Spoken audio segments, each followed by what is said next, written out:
Welcome back, everyone. I am here to finish the second half of Chapter 5 of A Long Walk to Water. Southern Sudan, 1985. Salva's eye was swollen shut. Buska's forearms were lumpy and raw. A friend of Buska's had a fat lip. They all looked as though they had been in a terrible fistfight, but their injuries weren't bruises. They were bee stings. A fire had been started under the tree to smoke the bees out of the hive and make them sleepy. But as Buska and the other men were removing the hive from the tree, the bees woke up and were not at all happy to discover that their home was being taken away.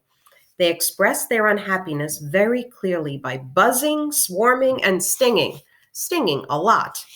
It was worth it, Salva thought as he touched his eye gingerly. His belly was a rounded lump stuffed full of honey and beeswax. Nothing had ever tasted so good. Along with everyone else in the group, he had eaten as much as he could hold, and then a little bit more. The walking seemed easier now that Salva had something in his belly. He had managed to save one last piece of honeycomb and had wrapped it carefully in a leaf. By the end of the next day, all the honey was gone, but Salva kept the beeswax in his mouth and chewed it for the memory of sweetness. One evening, a few weeks after Salva had joined the group, he made his usual walk around the fireside, scanning every face in the hope of seeing a familiar one. Then, ouch! Salva almost lost his footing as the ground underneath him seemed to move. A boy jumped to his feet and stood in front of him. "Hey, that was my hand you stepped on." The boy spoke Dinka, but with a different accent, which meant that he was not from the same area around Salva's village. Salva took a step back. "Sorry, are you hurt?" The boy opened and closed his hand a few times, then shrugged. "It's all right." "I'm sorry," Salva repeated. After a moment's silence, he turned away and began searching the crowd again. The boy was still looking at him. "Your family?" he asked. Salva shook his head. "Me too," the boy said. He sighed, and Salva heard that sigh all the way to his heart. Their eyes met. "I'm Salva."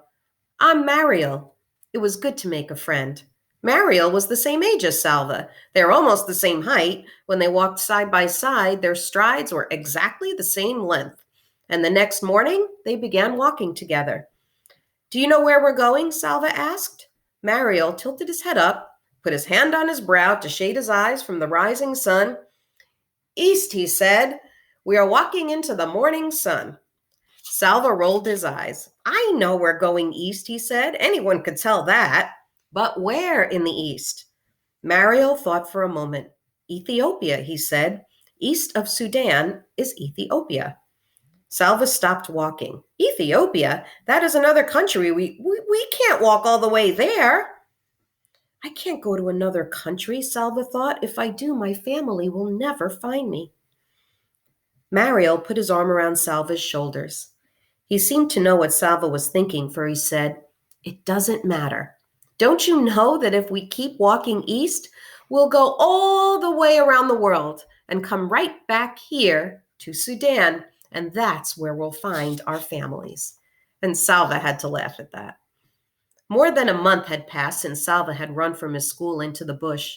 The group was now walking in the land of the Altuat people. In the Dinka language, the Altuat were called the people of the lion. Their region was inhabited by large herds of antelope, wildebeest, gnus, and the lions that preyed on them. The lions in this region were said to be the fiercest in the world.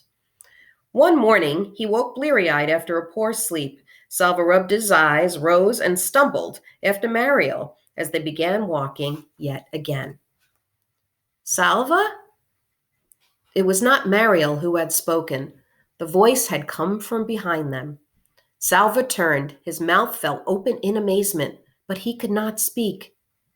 "Salva!" We'll have to stay tuned for Chapter 6 in the next video to see who that is. See you soon.